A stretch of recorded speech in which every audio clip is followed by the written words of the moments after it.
Welcome to बोलते हाथ। Friends, आपका सितंबर 2024 का महीना कैसा रहेगा? इस महीने में आपकी ज़िंदगी में कौन सी छोटी बड़ी तब्दीलियां रूनुमा हो सकती हैं? एस्ट्रोलॉजिकल पॉइंट ऑफ व्यू से प्लैनेट्स कौन सी अथल पथल पैदा करने का बाइस बनेंगे? आप अपनी ज़िंदगी से कैसे समर हासिल कर सकते हैं? इस महीने प्लैनेट्स के मेजर ट्रांजिट कौन से होने वाले हैं? तवीलुल मुद्दती सियारे कैसी रविश इख्तियार करेंगे? और शॉर्ट्स लिमिट जैसे मरकरी, वीनस, मार्स और सूरज कैसी चालें चलने वाले हैं? आपके फाइनेंस, रुपए पैसे के मामलात में कैसी तब्दीली आ सकती है? आपकी मोहब्बत की ज़िंदगी, सेहत के मामलात, इज़्दवाजी ज़िंदगी और कारोबार बिज़नेस के हवाले से ये महीना कैसा होगा? अगर आप अपने मंथली हॉरोस्कोप को जानने में दिलचस्पी रखते हैं तो इस वीडियो को आखिर तक मुकम्मल ज़रूर देखें। और अगर आपने हमारा चैनल बोलते हाथ सब्सक्राइब नहीं किया तो बराए मेहरबानी इस चैनल को सब्सक्राइब करना मत भूलें। तो सबसे पहले हम बात करते हैं आपके कैरियर की। इस महीने कैरियर के नुक्ता नज़र से आपके लिए साजगार हालात का इम्कान है। महीने के शुरू में अतारद जो 10वें घर की सदारत करता है नुमाया तौर पर रखा जाएगा, जो आपके मुकद्दर का भी मालिक और 12वें घर का भी है। ये सफ़बंदी आपकी तकदीर की हमायत की निशानदही करती है। आपको कैरियर में अहम पेशरफ्त का तजर्बा हो सकता है। नौकरियों को तब्दील करने का मौका पेश करते हुए आपके लिए नए मौके आ सकते हैं, लेकिन फ़िलहाल ऐसी तब्दीलियों से गुरेज करने और अपनी मौजूदा पोजीशन पर कायम रहने का मशवरा दिया जाता है। मुस्तकबिल आपके लिए और भी ज़्यादा फ़वाइद का वादा करता है। आपकी मेहनती कोशिशें और ज़हानत आपको अपने पेशा वराना मैदान में मज़बूत मुकाम हासिल करने में मदद देगी। आपके आला अफसरान आपके काम से खुश होंगे और वो आपको इनाम भी दे सकते हैं।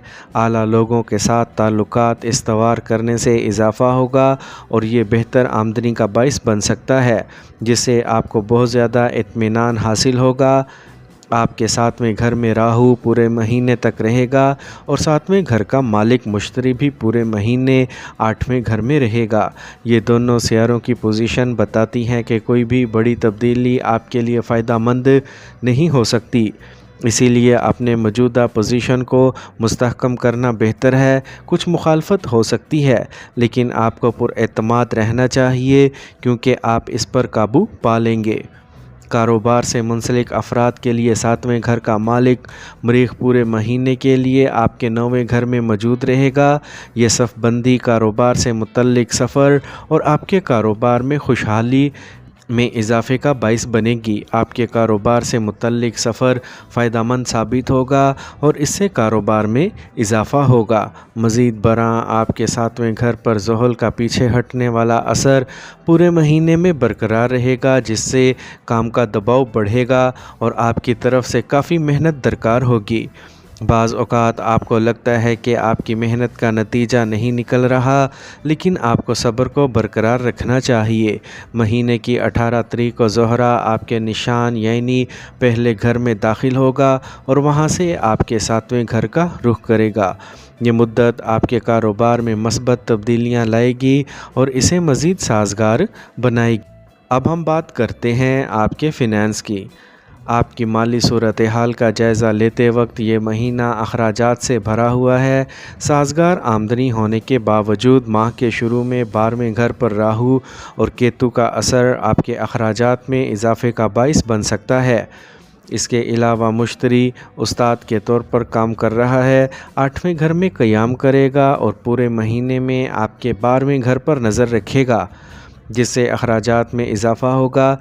जैसे जैसे महीना बढ़ता जाएगा, सितंबर की 16 तारीख को सूरज की 12वें घर में मुंतकिली आपके अखराजात को मज़ीद बढ़ा देगी। इसके बरअक्स ज़ोहल 11वें घर का हाकिम सारा महीना 12वें घर की निगरानी करता रहेगा, जिससे आपकी आमदनी में नुमाया इजाफ़ा होगा। 12वें घर पर मरीख का असर लागत में कमी का बाइस बनेगा।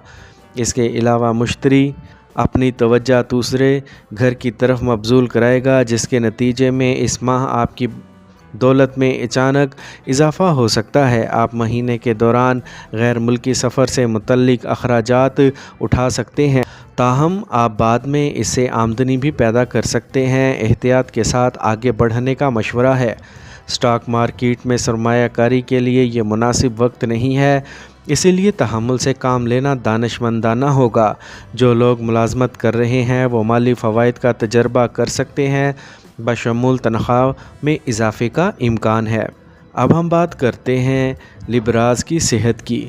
اس مہینے آپ کی صحت کے کچھ سمجھوتا ہونے کا امکان ہے۔ سیاروں کی ترتیب آپ کو اپنی فلاح و بہبود کے بارے میں چوکس رہنے کی ضرورت پر زور دیتی ہے۔ پسماندہ 5ویں گھر میں زحل کی موجودگی سورج کے اثر کے ساتھ 12ویں گھر میں زہرہ اور کیتو کے ساتھ اور مشتری 6ٹھے گھر کا حاکم، جو پورے مہینے کے لیے 8ویں گھر میں واقع ہے، اجتماعی طور پر امکان کی طرف اشارہ کرتا ہے۔ صحت کے تحفظات۔ یہ حالات ایک احتیاطی اشارے کے طور پر کام کرتے ہیں کہ آپ کی صحت کو نظر انداز کرنا اور اس کے لیے وقت مختص کرنے میں ناکامی آپ کو کسی اہم بیماری اور ممکنہ مشکلات کے خطرے سے دوچار کر سکتی ہے۔ اچھی صحت کو برقرار رکھنے کے لیے ضروری ہے کہ ایک تازہ روزمرہ کا معمول اپنایا جائے۔ اگر آپ صحت کے کسی بھی مسئلے سے پریشان ہیں تو پیچیدگیوں سے بچنے کے لیے فوری طور پر طبی امداد حاصل کرنے کا مشورہ دیا جاتا ہے۔ آپ اپنے پیٹ سے متعلق چیلنجوں کا سامنا کر سکتے ہیں، خاص طور پر آپ کی آنکھوں سے متعلق۔ اب ہم بات کرتے ہیں محبت، شادی اور ذاتی تعلقات کی۔ جب آپ کے رومانوی تعلقات کی بات آتی ہے تو یہ مہینہ 5ویں گھر پر سورج اور زحل کے براہ راست اثر و رسوخ کی وجہ سے کشیدگی اور تنازعات سے بھرا ہونے کا امکان ہے۔ آپ کے تعلقات میں اہم جھڑیوں کو متعارف کرانا اور ان میں ہم آہنگی تلاش کرنا مشکل بناتا ہے۔ اپنے تعلقات میں امن اور صبر لانے کے لیے خاص طور پر مہینے کے پہلے نصف کے دوران، مہینے کے آخری حصے میں جب زہرہ 18 تاریخ کو آپ کے پہلے گھر میں داخل ہوگا اور سورج 12ویں گھر میں چلا جائے گا، تو آپ زحل کے اثر سے آزاد ہوں گے۔ ایسی صورتحال میں آپ کے رومانوی رشتوں میں بتدریج برابری کا احساس لوٹ آئے گا اور آپ کو ان کے اندر محبت کو بڑھانے کے لیے کوششیں کرنے کی ضرورت ہوگی۔ شادی شدہ افراد کے لیے یہ مہینہ نسبتاً سازگار ہو سکتا ہے، اگرچہ 7ویں گھر پر زحل کا پیچھے ہٹنے والا پہلو پورے مہینے میں آپ کے شریک حیات کے رویے میں کچھ رگڑ پیدا کر سکتا ہے، لیکن 7ویں گھر کا حاکم مریخ 9ویں گھر میں رکھا جائے گا، جس سے انہیں حوصلہ ملے گا کہ وہ اپنی تمام ذمہ داریوں کو ہمت اور بہادری کے ساتھ ادا کریں۔ آپ ان کے ساتھ ایک طویل سفر پر بھی نکل سکتے ہیں۔ ایک ساتھ گزارا ہوا وقت آپ کے تعلقات کو پختہ کرے گا اور محبت پروان چڑھے گی۔ در حقیقت آپ کو اپنے رشتوں میں مزید کسی چیز کی ضرورت نہیں ہوگی۔ در حقیقت مہینے کا آخری نصف آپ کے لیے نمایاں طور پر زیادہ سازگار ہونے کی امید ہے۔ اب ہم بات کرتے ہیں آپ کے خاندانی تعلقات کی۔ خاندانی زندگی اس مہینے میں وعدہ ظاہر کرتی ہے۔ دوسرے گھر پر حکمرانی کرنے والا مریخ پورے مہینے میں 9ویں گھر میں رہے گا، جو آپ کو خاندان کے وسیع سفر یا یہاں تک کہ مہم جوئی کے کھیلوں میں مشغول ہونے کے مواقع فراہم کرے گا۔ آپ کے خاندان کے افراد متحد رہیں گے، جو اخلاص اور باہمی افہام و تفہیم پر مبنی ہم آہنگی خاندانی ماحول میں حصہ ڈالیں گے۔ دریں اثنا 4تھے گھر پر حکمرانی کرنے والا زحل اسی گھر کے اندر پیچھے ہٹ جائے گا۔ مہینے کے آغاز میں آپ کے والد کے ساتھ آپ کے تعلقات پر سورج کا اثر ان کی صحت کے بارے میں تناؤ اور تشویش لا سکتا ہے، تاہم جیسے جیسے مہینہ کھلتا ہے اور سورج 12ویں گھر میں منتقل ہوتا ہے، ان مسائل کے ختم ہونے کا امکان ہے۔ عطارد مہینے کی 4 تاریخ کو 4تھے گھر کو متاثر کرے گا، جبکہ مریخ 4تھے گھر پر اپنا مکمل پہلو برقرار رکھے گا۔ مزید برآں مشتری خاندانی ہم آہنگی کو فروغ دیتے ہوئے پورے مہینے دوسرے اور چوتھے مکانات پر اپنا خیر خواہ اثر ڈالے گا۔ رشتہ داروں کے درمیان پیار اور تعلق کا مضبوط احساس پروان چڑھے گا۔ یہ آپ کے بہن بھائیوں کے لیے ایک مشکل مہینہ ہو سکتا ہے، اسی لیے ہوشیار رہیں اور ان کی جدوجہد کے دوران اپنا تعاون پیش کریں۔